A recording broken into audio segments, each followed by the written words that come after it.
రేవంత్ రెడ్డి పాలనలో ప్రభుత్వ పాఠశాలల్లో విద్యార్థుల సంఖ్య రోజు రోజుకు తగ్గిపోతా ఉంది. అంటే రేవంత్ రెడ్డికి బడులంటే పట్టదు, దేవుడు అంటే లెక్కలేదు. రేవంత్ రెడ్డి గారు ఎందుకు ఈ మాట అంటున్నాం? ఎవరైనా భగవంతుడు అంటే భక్తి ఉంటుంది, లేదంటే భయం అన్న ఉంటుంది. రెండూ లేనోడు రేవంత్ రెడ్డి. ఆనాడు 15 ఆగస్టు 2025 నాటికి 100% రుణమాఫీ చేస్తానని రాష్ట్రంలో కనబడ్డ దేవుని మీదల్లా ఒట్టు పెట్టాడు. దేవుడి మీద ప్రమాణం చేసి మాట తప్పిన బహుశా భారతదేశంలో తొలి ముఖ్యమంత్రి రేవంత్ రెడ్డి. నిస్సిగ్గుగా ఇంకా ఉల్టా దబాయిస్తాడు, రుణమాఫీ అయిపోయింది అంటాడు. ఏ ఊరికి పోయినా ఆటన మందం కూడా కాలే. అంటే దేవుడు అంటే ఆయనకు ఒక భయము లేదు, భక్తి లేదు. కేసీఆర్ గారేమో దేవాలయాలు కట్టిండు, రేవంత్ రెడ్డి ఏమో దేవాలయాలను కూలగొడతా ఉన్నాడు. యాదాద్రి లక్ష్మీనరసింహస్వామి దేవాలయాన్ని అద్భుతంగా నిర్మించిన ఘనత కేసీఆర్ గారిది. హైదరాబాద్లో విశాఖ పీఠానికి, అద్భుతమైన సరస్వతి దేవాలయానికి స్థలాలిచ్చింది కేసీఆర్ గారు. కానీ రేవంత్ రెడ్డి ఏం చేసిండు? మొన్న ఉగాది పండుగ పూట పోయి విశాఖ పీఠాన్ని కూల్చేస్తా, అక్కడున్న సరస్వతి దేవాలయాన్ని కూల్చేస్తా అని అధికారులను తోలిండు. ఇవాళ వరంగల్ జిల్లా నర్సంపేట తాలూకా ఖానాపూర్ మండలం అశోక్ నగర్లో 800 ఏండ్ల కింద నిర్మించిన, కాకతీయ రెడ్డిరాజులు నిర్మించిన, గణపతి దేవుడు నిర్మించిన అద్భుతమైన శివాలయాన్ని కూల్చివేసినారు. ఇప్పుడేదో బుకాయించే ప్రయత్నం చేస్తున్నారు. చూడండి, ఆ శివాలయానికి రక్షణగా పెద్ద కోటగోడ లాంటి కట్ట కట్టారు, ఆనకట్ట. ఆ కట్టను కూడా తొలుచుకుంటూ లోపలికి పోయినప్పుడే అర్థమవుతుంది ఇంత పెద్ద కట్ట ఎందుకు కట్టినారు. లోపల ఉండే శివాలయానికి రక్షణగా ఆల్ రౌండ్ అంత పెద్ద కట్ట ఆ రోజుల్లో కట్టారు. ఆ కట్టను ఏ రకంగా తొలిచారో మనం చూస్తున్నాం. ఆ కట్టను తొలుచుకుంటూ లోపలికి వెళ్ళి ఆ దేవాలయాన్ని కూల్చారు. ఇదంతా కూడా తెలియక జరిగింది కాదు, తెలిసే జరిగింది.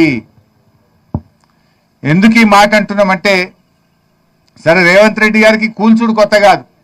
హైదరాబాద్లో హైడ్రా పేరిట పేదల బతుకులు కూల్చిండు, పేదల ఇండ్లు కూల్చిండు, చివరికి దేవాలయాలు కూడా కూలుస్తున్నాడు. ఆయన ముఖ్యమంత్రిగా కట్టిందేమి లేదు, కూలగొట్టుడే తప్ప. పేదల ఇండ్లు కూల్చుడు, పేదల బతుకులు కూల్చుడు, దేవాలయాలు కూల్చుడు, మసీదులు కూల్చుడు, చర్చిలు కూల్చుడు. ఇవాళ ముఖ్యమంత్రి రేవంత్ రెడ్డి ప్రమాణ స్వీకారం చేసిన తొలినాళ్ళలో ఒక మాట నాకు గుర్తొస్తా ఉంది. నేను సెక్రటరియట్లో పోతే లంక బిందెలు ఉంటాయి అనుకున్నా, కానీ ఈడ సెక్రటరియట్లో చూస్తే లంక బిందెలు కనబడతలేవు అని మాట్లాడిండు.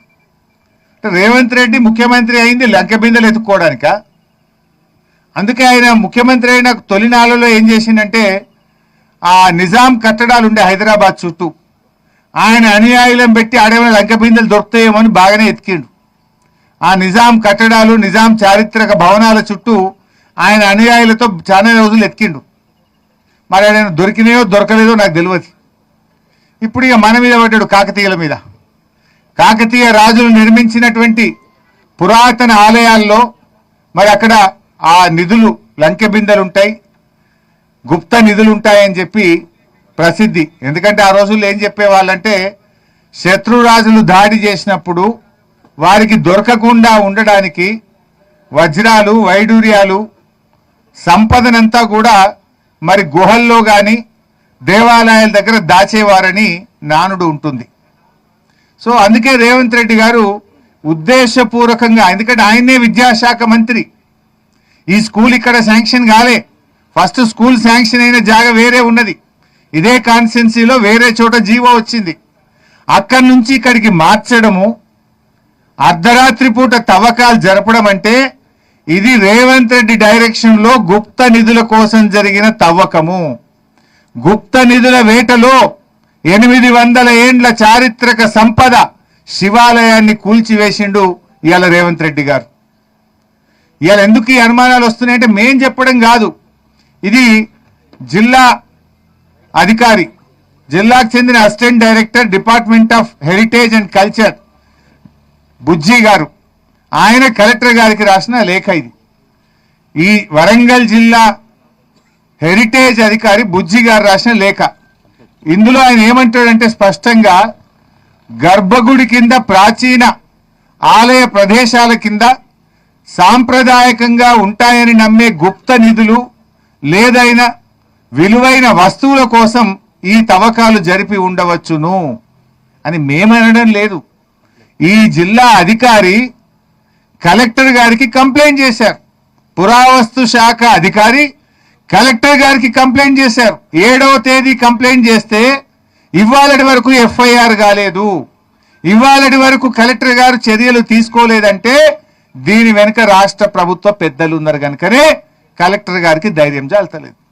నేను అడుగుతున్న కలెక్టర్ గారిని, నేను అడుగుతున్న చీఫ్ సెక్రటరీ గారిని, నేను అడుగుతున్న రేవంత్ రెడ్డి గారిని, దేవాలయాలు ఒకవేళ మీ ఆదేశాలే లేకపోతే, మీకు సంబంధం లేకపోతే ఈ దేవాలయాలను కూల్చిన అధికారుల మీద, కాంట్రాక్టర్ మీద, ఇంజనీర్ల మీద మీరు చర్య తీసుకొని ఉండేవాళ్ళు కదా. మీరు ఇప్పటిదాకా చర్య తీసుకోలేదంటేనే ఇది మీ కనుసన్నల్లో మీ ఆదేశాలతో జరిగిందనే ఈ ప్రాంత ప్రజలు అనుకుంటా ఉన్నారు. ప్రజలే కాదు, పురావస్తు శాఖ అధికారి తన లేఖలోనే స్పష్టంగా కలెక్టర్ గారి కంప్లైంట్ చేసినారు. అంటే ఈ దేవాలయ కూల్చివేత గుప్త నిధుల కోసం జరిగిన దాంట్లో భాగంగా ఒక హిందూ దేవాలయాన్ని ఇలా మీరు కూల్చివేసినారు. ఇంకా ఇక్కడ అనుమానం ఏం కలుగుతుంది? ఇప్పుడు నిజంగా స్కూల్ కట్టే పని అయితే పొద్దున్నాక పని చేయొచ్చు కదా.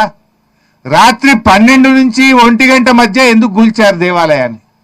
అర్ధరాత్రి పూట చీకట్లో ప్రజలెవరూ చూడకుండా ఆ అర్ధరాత్రి పూట ఎందుకు పనిచేసినారు? అర్ధరాత్రి పూట దేవాలయాన్ని ఎందుకు కూల్చారు అని ఇలా ప్రజలు అడుగుతున్న ప్రశ్న. దీనికి రేవంత్ రెడ్డి గారు సమాధానం చెప్పాలి.